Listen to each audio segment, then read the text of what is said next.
from the Sheepdog Impact Assistance Group, and they provide, I think, a lot more than just disaster assistance. They're going to tell us all about it today, and we're so glad that they're here. And we're so glad that they were here in Rogers when we got hit last May, because they were out working. So just real quick, Bob Corscadden, I've been with Sheepdog for probably 13 years. So almost from the beginning. We started in 2010 here in Rogers, and our founder and CEO, Lance Nutt, was a Marine gunnery sergeant at the time, a few years before when Katrina hit, and he had just come back from the deployment and decided that there was more that he could do versus just throwing trash at the TV because he's so mad at what was going on down there in terms of not as much as support as they really needed. So he got two other Marines, one being his father. They went to the hardware store in Fayetteville, bought all kinds of big chainsaws and all kinds of gear, went down there and realized, well, we didn't need all that gear. So they were able to be down there for a week, they were able to help, and that was the genesis of how Sheepdog came to be. It took a few more years before Lance was about to get out of the Marine Corps before we officially started in 2010. So we are officially 15 years old, and as you all know, for nonprofits, that's pretty good.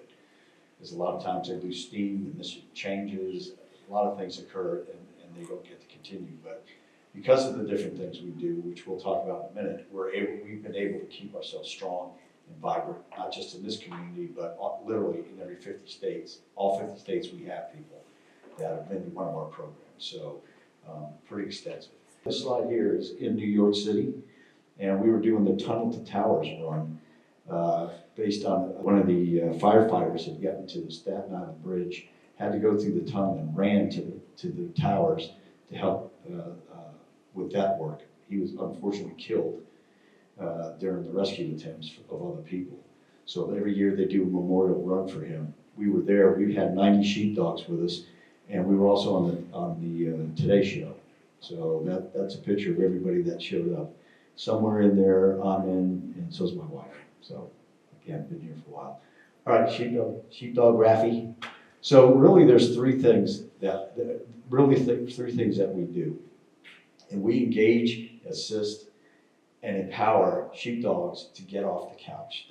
We do those three things. But that's the main thing is our members are veterans, first responders, and their families, because we have family members that do work with us as well, and then military personnel, okay, that are on active duty. And our whole thing is how can we get them to engage, assist, and empower them so that they can live their best lives going forward. That's okay. We do that in really three ways. So the first is physical activity. And what we learned from the Veterans Association or Administration, the VA, is for somebody to really truly get healthy, they need counseling. They probably need some kind of medication, but they also need physical activity. And that's something that they're truly not able to do. So they look to organizations like us outside the VA to help them get veterans, first responders, etc., out off the couch and doing something physical. So our first thing that we do, and that's the uppermost where the north arrow's at, that we call that outdoor adventures, right? Get them out amongst people that have similar interests, similar experiences, because a lot of times they go home, people don't really know how to deal with them because they have the same experiences, so they're with like-minded people like them. So get them off the couch, so physical activity. The next thing, we use that as a recruiting tool to get them to Warrior Path, which is on the lower right there. And what Warrior Path does is all about wellness, right? Mental wellness, and what practices can you use, and there's over 30 of them that they're taught there in Warrior Path, to help you become, deal with your past trauma and help you to lead your best life going forward. The VA does a great job of stabilizing people, but getting them better is not really what they're asked to do. So that's what we do with Warrior Path. And then the last thing is continued service. Because these people have always been in the service industry, whether it's police officers, firefighters, they've always been helping others. How do we help them get off the couch and continue to serve? And we found that is one of the most powerful things we do. That's where disaster response, the stuff that we did here in Rogers last May, that's where that comes from. We started originally as a disaster response organization, continued services. We've then moved to, okay, let's see, disasters don't happen all the time, so what are we going to do? I got an idea. Let's do outdoor adventures. and get people so that they're off the couch and really physically active again. And then it was like, well, that's just not enough because it's a couple of days a week and then they go home. So how can we continue to help them with their mental wellness going forward? And what we discovered with another group that is another nonprofit, Avalon Alliance, was that this warrior path was already going on. Other people were being trained this way. So we brought it to Northwest Arkansas, Southern Missouri. We have a ranch, and Raffy will talk about that here in a few minutes, but that ranch, we do these warrior path classes, and it enables these people to really learn some practices, learn techniques, how to control whatever emotions they're having, and they get connected with other vets and first responders. So it's a week where they're here in Northwest Arkansas, Southern Missouri. Then it's 90 days when they're at home. And then for me, I did this 8 months ago, and we have a text thread that 10 of us have been on the entire time. So as you have issues and you have problems that you can't talk to anybody else about, it's a great resource. So that's kind of how all the stuff we do fits together. So get them on an outdoor adventure, help them understand how they can lead their best life or post-traumatic growth, how do they grow. Get them to Warrior Path where they learn the skills, and then get them to continued service, whether it's mowing a friend's lawn, doing something for somebody else besides themselves. That continued service really helps their mental well-being going forward. All right, so really what all this is to really help with is prevent suicide. You can see the numbers up here, 140,000 veterans since 2001 up to 2022 committed suicide. 50% of first responders consider it. And then the veteran suicide rate is 51% higher than the norm, okay? There's a whole thing out there that 22 veterans a year or a day commit suicide. I haven't seen that number in some time be updated, but that's the general feeling. And what happens is they get home, people don't understand them, they don't understand other people, they don't have the tools and techniques coming out of the service to deal with all this stuff, and it just builds and builds and builds until they feel like they're hopeless. And that's what we're trying to do with all our programs, trying to blunt that. I was on a phone call this morning with the Fort Worth Police Department, and they're looking to bring us in to start to help some of their people because they're experiencing a high degree of absenteeism because of this and suicide. So we're hoping to form a partnership with them here in the near future to help their folks. So post-traumatic growth, and Raffy will get this bigger in this a little bit when he talks about Warrior Path. Post-traumatic growth is all about your trials and tribulations and stress and trauma before don't define you. You define yourself and how you move forward. So it's back to just a very simple phrase of your best life is not behind you, it's in front of you, right? And most people that have had traumatic events don't believe that. I can tell you that because I've had some myself. And deal with Sheepdog and Warrior Path on a regular basis. We see this all the time. So we're trying to bring hope to the people that feel hopeless.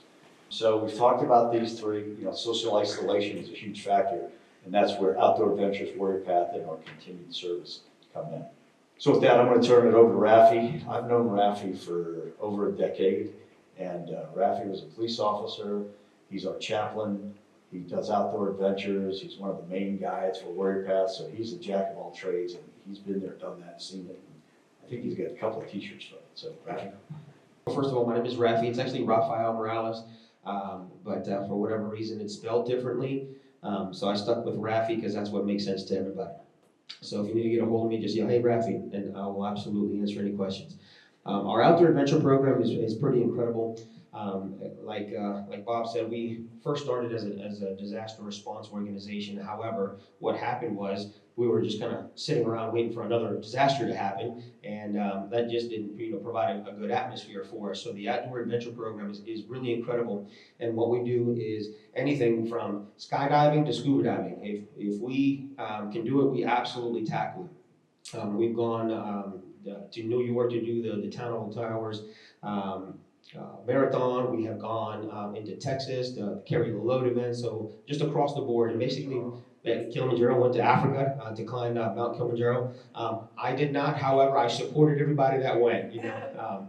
But it's an incredible program, and the essence is to make sure that people understand, especially veterans and first responders, those in our military, understand that there is something else. And once you get them engaged in whatever the next steps is of life, it gets them engaged. And what makes our sheepdogs so effective is because we're not just a catch and release program. There's a lot of great organizations out there, and love them all. However, they bring them in and it's just 1 or 2 days and then they go home and they're just like, they had a great time during whatever event they went to. However, now they're just, sitting at the house going, okay, well, when's the next thing going to happen?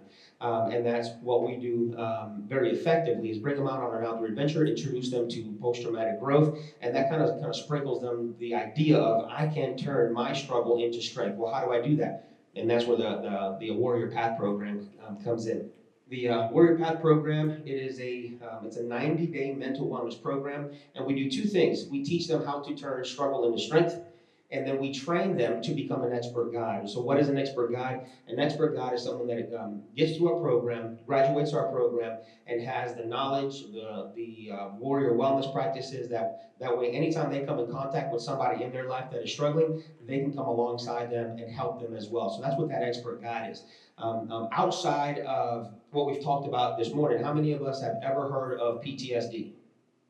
Right? Very common. How many of us have heard of PTG? Right? And it's in the absence of that knowledge that our program is so effective. When we talk about PTG, everyone knows what PTSD, and actually what we did was we've dropped the D, so it's post-traumatic stress. We don't think it's a disorder. It's something that we can absolutely get our hands on. It's something that we can absolutely fix. Well, how do we do that? Well, we put them through our Warrior Path program, and it has become so effective. Our numbers are just skyrocketing. The men and women that come, they attend the Warrior Path program. It's 7 days in-house. We have an absolute gorgeous ranch located 5 miles into Missouri, and it is. We have 2 amazing things at this ranch. The first is a lot of pollen. We have a lot of pollen, which is why my allergies are through the roof right now. The second thing is it's an atmosphere of peace. It's an atmosphere of just tranquility. It's an atmosphere where our nation's heroes come in, and the moment they step foot on this property, they feel just a sense of, I'm home. And that's what makes the ranch just absolutely beautiful. And then the Warrior Path program, we bring them in, and it's anyone that is served, whether military or first responders, and that's another thing that makes us pretty unique. We're one of the very few organizations out there that provides assistance to both military and first responders. So what makes it so effective is we bring them in and we teach them 31 different warrior wellness practices. And basically, in essence, what we're doing is teaching them that the way that they have been living life in such a manner, whether they're just sitting on the couch just kind of rotting away, or they're contemplating suicide, or they're just having a hard time raising their kids, and in their marriage, divorce is through the roof. So we bring them in and show them that they can absolutely turn struggle into strength. And what we do is we provide an avenue for them to have a good, positive, healthy release. We all know what negative releases are, right? I mean, across the board, we know that alcohol, divorce, just name it. There's so many things that we get into that provide a release, but it's not a good, positive, healthy release. That's what we teach them. Everything from, we take them to work with equine. We teach them different warrior wellness practices when it comes to archery, even grounding, just to taking a walk in nature. But what happens is most of the time is we're so on the go. We don't take the time to just kind of take in our surroundings. So we do that. Everything slows down. Once they come to the ranch, we start day 1. The first thing we do is we tell them, take your phones and you leave them in the dorms, because we want to break that cycle of always having to look on your phone and always having to be tethered to that thing. There's so many distractions. So we put them through that 7-day initial program, and after they leave, they have 83 days to complete. So we have our very own, I say it's a kind of a Facebook for warriors. The only people that are allowed on this app are people that have gone through the Warrior Path program, and that's where that continued service for them, that continued education. Every day when they, after the program, every day they come in, they log into their app, and there's a new lesson, there's a new video, there's a new quote of the day, and they're able to share within their group, within their, whether it's an 8-person class or a 12-person class, they're able to share their experiences and whatever they learned as part of that growth process. We have, as you can see, the numbers here, which are absolutely incredible. 54% reduction in post-traumatic stress. That is huge. Those are huge numbers, absolutely huge numbers. 69% improved relationships. Again, those are huge numbers. And what we do is we teach them that, well, let me ask you this, because this is something across the board, right? When we talk about who is the number one person in your life, what was the first thing that comes to your mind when we talk about who's the number one person in your life? Your spouse. Your child. Okay. Can I help and correct that mindset? You come first. You have to come first. No matter what's going on in your life, you have to come first. Because if you don't take care of you first, you can't be that mother. You can't be that parent. You can't be that partner. You can't be that husband. You can't be that wife. And that's what happens to us. We get so focused on helping everybody else, and we just spread ourselves thin that we forget to take care of ourselves. So that's what we teach. It's one of the wellness practices that we teach is you come first. We've all been on an airplane, right? And the stewardess up front before the airplane takes off. What are they saying? If something happens, right? If crap hits the fan and something happens and that mask comes down, what do? You have to put it on first. So simple, right? No one is really paying attention, but that's a life lesson. You have to put that mask on first, because if I take care of me, then that provides longevity and on all the other people that I'm able to help. And that's what PATH gives us an opportunity to do. The warrior wellness practices that we teach them, they're all time tested. Again, in their warrior practices, because if we bring someone in that has been an operator overseas or a SWAT officer, we say, hey, we're going to bring you in and we're going to teach you underwater basket weaving. They're going to be like, yeah, that's not for me, and they leave. As exciting as that may sound, what we do is we teach them these warrior wellness practices that helps them install the dimmer switch. And what that means is these warrior practices teach them to kind of regulate the intensity of their response to whatever is happening in life. So instead of going from that 0 to 10 where they're yelling and they're screaming and the kids are running all over the place and the wife is just scared and upset, or vice versa, these warrior wellness practices teach them that I can take a step back, I can kind of reevaluate the situation, I can ground myself, I can breathe, and then I can re-engage with my family or wherever you are, and approach life in a much different manner. So the Warrior Path program is incredibly effective. There are 10 locations across the United States. We are currently ranked number 1, even though we've only been doing this for 4.5 years. So that's a huge testament to what Sheepdog has done. We have an incredible team, and to be considered number 1 across the board, it's pretty impressive. But what we do is we provide an atmosphere of family. We provide an atmosphere of just no judgment. When you come in, it's kind of, let your hair down, per se, right? I can't do that. But kind of come in, you kind of let your hair down and understand that you don't have to be so wound up. You don't have to be so uptight. You can absolutely turn that struggle into strength and use that strength not only to help yourself, but help your family members as well. So post-traumatic growth is incredibly important. It provides a new way of life. And we always tell them that the life that you deserve to live is here for you. And for so many of us sheepdogs, it becomes one of those things like, well, no, I don't deserve that life. You absolutely deserve that life. Absolutely. Everyone signed that dotted line. Everyone said that I am willing to sacrifice life and limb in defense of those that can't protect themselves. That's something that we have done. But we get into a mindset where it's like, well, no, it's not for me. It's for everyone else. That was my mindset at first. When I was approached to say, hey, I want you to go to Warrior Path, I'm like, no, I'm good. The truth is, I wasn't good. I was just good at faking it, right? We put on that mask, we put on that smile. It's like, hey, how you doing? It's like, I'm fine, everything's great. But inside, we're crumbling. And that's what our nation's heroes are struggling with. It's very important for us to be able to provide an atmosphere of them, of just grace, of peace, of no judgment, where they can come in and absolutely just kind of let go and understand that rucksack that they have been carrying for such a long time and how heavy it is, you can set it down. Most of them think that they're coming to PATH so that we can teach them how to carry it better. That's not it at all. We teach them how to set it down, how to disclose, how to take all those heavy burdens out of that rucksack, and understand that you can pack that rucksack, that backpack full of good warrior wellness practices, and take that with you, so that you can learn to turn that struggle into strength and be an incredible leader, not only at home, but for your family and your community and your nation. I did say he was a preacher, right? I did say he was a preacher, so he was on the box. I can tell you that I was the same way. They asked me to go to Warrior Path. I'm like, I'm fine. I've been through this kind of thing before. I can do this. And finally, I'm like, all right, I'll go and observe. Right? First night, after the first night, I was like, yeah, I'm not fine. And because we all learned to stuff all our stuff down so hard. And it's, if we can compact it hard enough, it ain't gonna bother me anymore. So after I went, I convinced my brother to go. He was a Navy air traffic controller, and he had just retired from being an air traffic control out in California and ran a facility. So he had really packed stuff down. And the first thing he did after he got done was yell at me and swear at me that he couldn't believe I made him do that, and then he thanked me.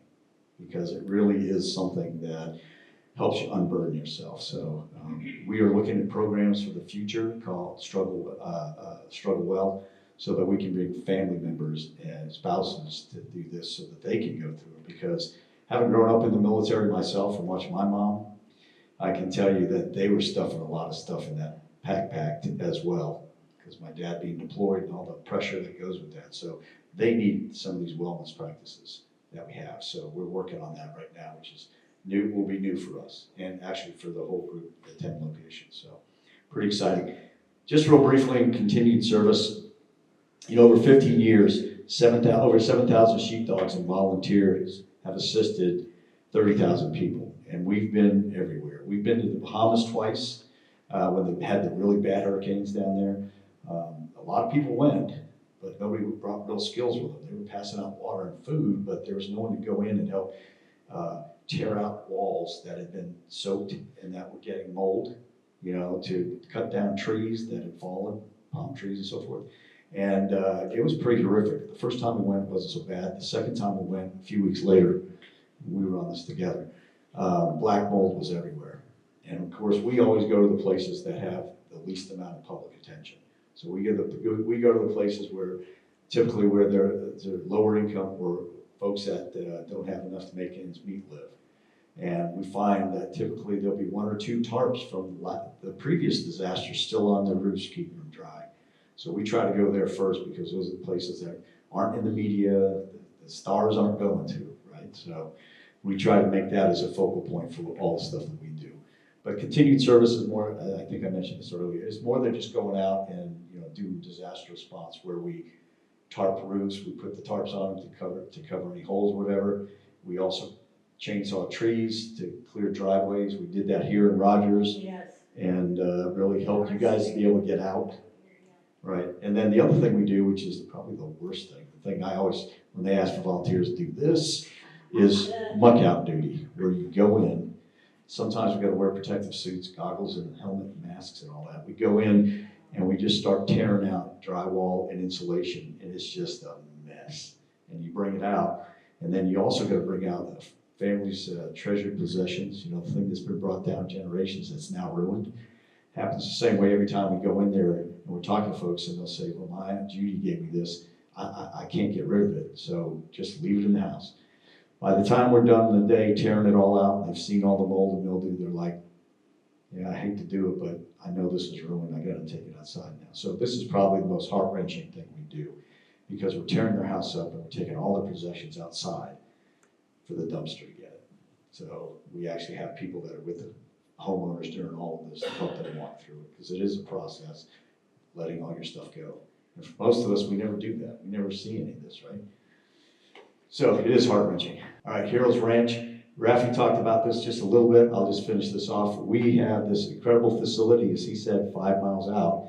And we have dormitories, we have learning classrooms, and we're also building an equine center for horses. Typically, we've had to take that off-site. We've got to take buses. We got to, you know, rent materials. And so now we're building our own equine arena so that Warrior Path is fully contained up there into that peaceful environment that Raffy talked about, for our veterans to be able to do the whole, veteran first responders to do the whole Warrior Path process there. Our membership, so we've got over 10,000 members all across the United States. You can see every place has got some representation. Obviously, we started in Arkansas, but we have a lot of people out of Oklahoma, Texas, Georgia, Florida. You know why that looks like that? Because that's where the disasters happen. The disasters happen in that area typically, and that's the states that we go to. You wouldn't think in Minnesota, right? I mean, Minnesota, snowstorms, they get tornadoes out the wazoo. And then, excuse me, can I say wazoo? Yes. Okay, all right. And then, by the way, I think of Raffy as the Telly Savalas of sheepdog. If you know who he is, look, you gotta admit, he kind of looks like him, right? So anyways, so that's, what's that? Does he have lollipops? No, but he's got a cowboy hat, he can pull it off. So, but that's typically where we go. You know, California, people ask us, you know, hey, you guys going out to the wildfires? And we don't, because we don't have training, we don't have the right equipment, and that's not a core thing that in the military they teach you. Okay, so we don't typically do that, and by the time those fires are done, there's nothing there. And usually it's the city's job to pick up what the remaining pieces are. So, and there's plenty of great organizations out there for food and water and housing and those kinds of things, not something we do. What's that? Well, the earthquake could be different. I mean, it depends. You know, if, you know, I've been talking to some of our members about this, about, well, what happens if we get an earthquake here? What would we do, right? So obviously our first job is take care of our people that are on the ground helping first. Because like Raffy said, if we don't take care of us, we can't take care of them. And then it would be, all right, are there places where trees are down? Can we do it? Are there places where houses, you know, have been damaged, but we can help shore it up? Those kinds of things. So we haven't done that before, but that's something we're giving more thought to now as to what we might do. One of my jobs at Sheepdog is I'm responsible for disaster response around the country, so I'm having a lot of conversations with people. So the last thing we'll talk about is Sheepdog University. So that has just literally started in the last 2 months. And what we do is we take people from around the country, or we're going to, with the idea that we'll have representatives in all 50 states so that they can help mobilize resources and encourage veterans and first responders to Warrior Path outdoor adventures helping on disaster response. So this is a new program. So far it's gone off pretty well. We had classes. These folks left, they went home, and they immediately started doing things on the continued service end of things. We've got donations already for disaster response. You know, one of the big things we need is fuel and bar oil for the chainsaws, so we've got some of that already. So it's a new program for us, but we think it's going to pay dividends in the future to help mobilize communities. The other thing is if we get people in the state or near an area, we can find out what's really going on when a disaster strikes and where we need to go immediately, where we can help fastest. So I'm going to end on this slide and just say this. You know, Raffy's enthusiasm about Warrior Path is something we all share. And everything we do, we are trying to get people to Warrior Path. That's our #1 objective. Those other things are programs as feeders to get them there and help them when they get done live the practices that we've taught. So that's a pretty big deal for us. All right, questions that we can answer? Oh yes, please. I have some kids that are vets, and how do I get them to go? Awesome question. She has children that are veterans. How does she get them involved to become a sheepdog? I will tell you the easiest way I've found is when a disaster strikes, you can go on our website and sign up as a member or a volunteer, right? And then we send out we'll send out an email when a disaster looks like it's going to happen. So kind of a warning order for people so that they can get ready. And then when it happens, we figure out where are we going to go to, how are we going to get billeted, you know, where are we going to stay, where are we going to eat. We do all that stuff. And then when that word comes out, we send people there.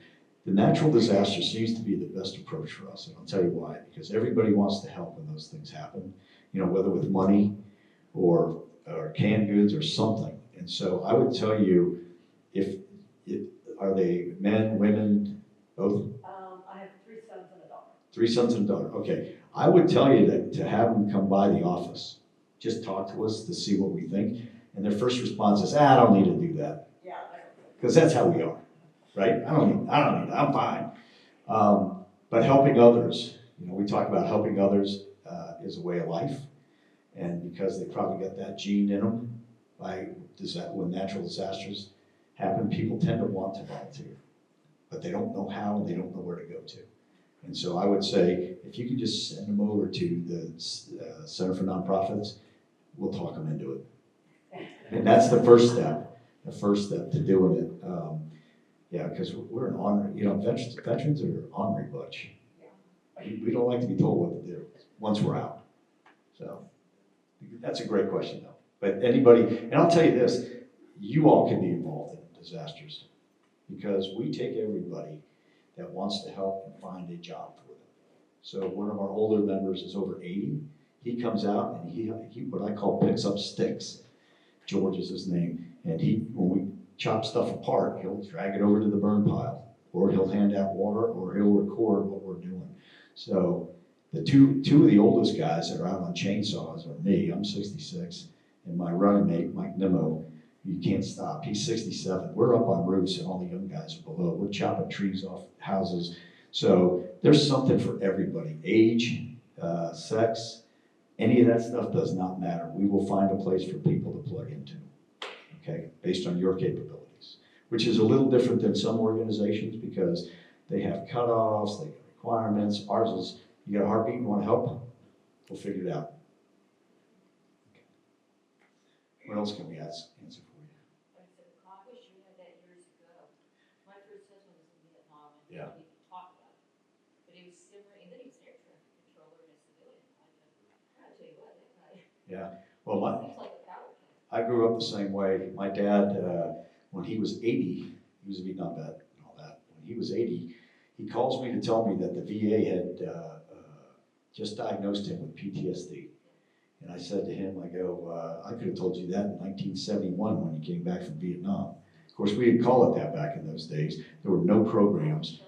And you got shell shock is what they called it, right? And so what you had to do is you had to stuff it all back down in your backpack so that you could continue to do your job. And that, oh yeah, oh trust me, I grew up in that. I understand. But today, I think I think just mental health in general is generally accepted by most people that got to do something. And we all have periods in our life when we need that help, right? It's not, maybe not forever, but and especially for vets and first responders, they again, we're hard-headed. We don't want to ask for help because we're fine. All right, any other questions? I would tell you this, so we are a 501c3 nonprofit, okay? We do not accept any government money for our Warrior Path or outdoor or disaster response, outdoor ventures, those kinds of things. It's all funded by individuals predominantly and then some corporations, okay? So, what's that? United Way? We don't have United Way money. I don't think so, do we? We might, I don't think so though. And so really it's things like this that we do with you all that we hope pass the word out, and then if something happens, your people are able to give us. So easiest way is you can either mail a check to us or on the website.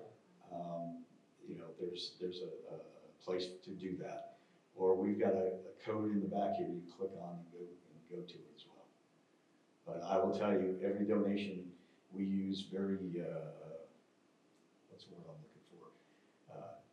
Very consciously. We're not just throwing money out the door because we know that, again, because we get it from mostly individuals, that this is hard-earned money from somebody. So we're very conscientious about it. All right, anything else? Thank you for what you do, and Well, thanks for coming to that. Well, I just want to say thank you for having us.